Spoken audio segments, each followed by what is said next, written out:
사도행전 묵상일기 214번째. 사람들은 우리가 믿는 교리를 보기 전에 우리가 어떻게 사는지를 봅니다. 사도행전 16장 29절에서 30절 말씀. 간수는 등불을 달라고 해서 들고 뛰어들어가 무서워 떨면서 바울과 실라 앞에 엎드렸다. 그리고 그들을 바깥으로 데리고 나가서 물었다.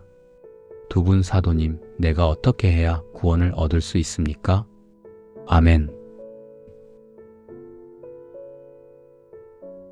좋은 아침입니다.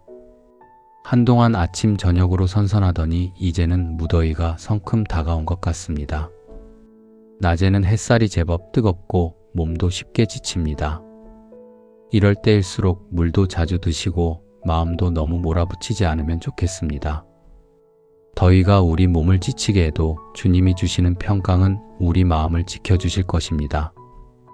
오늘도 건강 잘 챙기시고 평안한 마음으로 하루를 시작하시기를 축복합니다. 오늘 본문에서 간수는 등불을 들고 뛰어들어옵니다.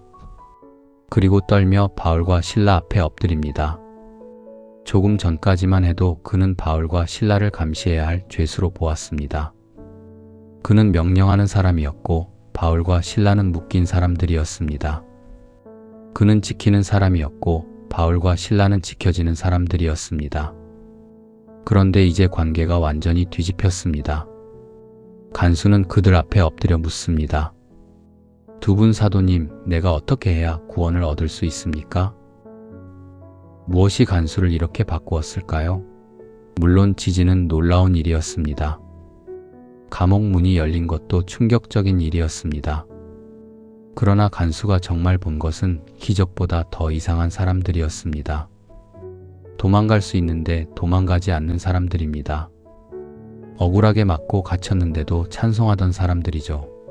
자기들을 가둔 간수의 생명을 먼저 걱정한 사람들이었고요. 자유가 주어졌는데도 자기만 살려고 뛰쳐나가지 않은 사람들입니다. 지진은 간수를 흔들었습니다. 그러나 바울과 실라의 삶은 간수의 마음을 흔들었습니다. 기적은 사람을 놀라게 할 수 있습니다. 그러나 삶은 사람을 이렇게 질문하게 만듭니다. 이 사람들은 도대체 무엇을 믿기에 이렇게 사는가? 어떻게 이 상황에서도 무너지지 않는가? 어떻게 자기들을 가둔 나를 살리려 하는가? 이 질문이 간수의 마음에서 일어났습니다. 그래서 그는 구원의 길을 묻게 되었죠. 사람들은 우리가 믿는 교리를 보기 전에 우리가 어떻게 사는지를 봅니다. 우리가 무엇을 주장하는지보다 고난을 어떻게 대하는지 봅니다. 우리가 어떤 교단에 속했는지보다 사람을 어떻게 대하는지 봅니다. 우리가 성경을 얼마나 많이 아는지보다 억울한 일을 당했을 때 어떤 사람이 되는지 봅니다. 우리가 찬양을 얼마나 잘하는지보다 자유가 주어졌을 때 그 자유를 어떻게 쓰는지 봅니다. 세상은 우리의 신앙 고백을 듣기 전에 우리의 표정을 봅니다. 우리의 교리를 배우기 전에 우리의 태도를 봅니다. 우리의 예배를 보기 전에 우리의 일상을 봅니다. 누군가 나를 오해할 때 나는 어떻게 반응하는가?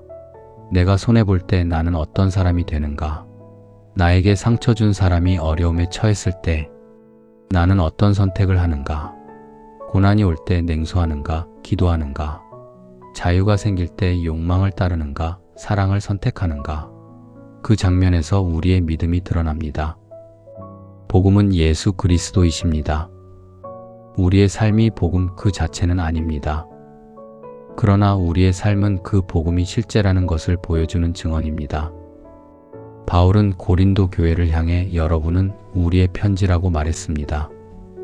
사람들에게 알려지고 읽혀지는 편지라는 뜻입니다. 우리도 그렇습니다. 우리는 누군가가 처음 읽는 성경일 수 있습니다. 우리는 누군가가 처음 만나는 교회일 수 있습니다. 우리는 누군가가 처음 보는 복음의 얼굴일 수 있습니다. 그래서 삶은 가볍지 않습니다. 말보다 먼저 삶이 갑니다. 설명보다 먼저 태도가 보입니다. 아무리 좋은 말을 해도 삶이 거칠면 사람은 복음을 듣기 어렵습니다. 아무리 바른 교리를 말해도 사람을 함부로 대하면 그 말은 힘을 잃습니다. 반대로 말이 조금 서툴러도 삶에 사랑이 있으면 사람은 묻기 시작합니다. 무엇이 저 사람을 저렇게 살게 할까? 우리의 삶이 먼저 질문을 만들 때 우리의 말은 복음으로 들리기 시작합니다. 일상에서 이것은 아주 현실적입니다. 직장에서 억울한 말을 들었을 때 즉시 맞받아치지 않고 사실을 차분히 말하는 사람, 가정에서 자기 기분대로 폭발하지 않고 잠시 멈추어 숨을 고르는 사람, 손해를 보았지만 상대를 무너뜨리는 방식으로 갚지 않는 사람, 내 편이 아닌 사람에게도 최소한의 존중을 잃지 않는 사람, 이런 삶은 조용하지만 강한 증언입니다. 물론 완벽하게 살자는 말이 아닙니다. 우리는 실수합니다. 말도 잘못하고 감정에 휩쓸리고 후회할 행동도 합니다. 그러나 중요한 것은 다시 주님께 돌아오는 태도입니다. 잘못했을 때 사과할 줄 아는 것, 넘어진 뒤에도 다시 사랑을 선택하는 것, 내 힘으로 안 된다는 것을 인정하고 주님의 은혜를 구하는 것, 그것도 복음의 증언입니다. 완벽한 사람이 아니라 은혜로 다시 일어나는 사람이 복음을 보여줍니다. 프란치스코에게서 비롯되었다고 전해지는 말이 있습니다. 항상 복음을 전하십시오. 필요하면 말도 사용하십시오. 정확한 출처를 따지기보다 이 말이 주는 울림은 분명합니다. 삶이 먼저라는 뜻입니다. 우리의 태도가 먼저라는 뜻입니다. 말은 삶의 뒷받침을 받을 때 힘을 얻습니다. 오늘 우리의 삶이 누군가에게 질문을 만들 수 있기를 바랍니다.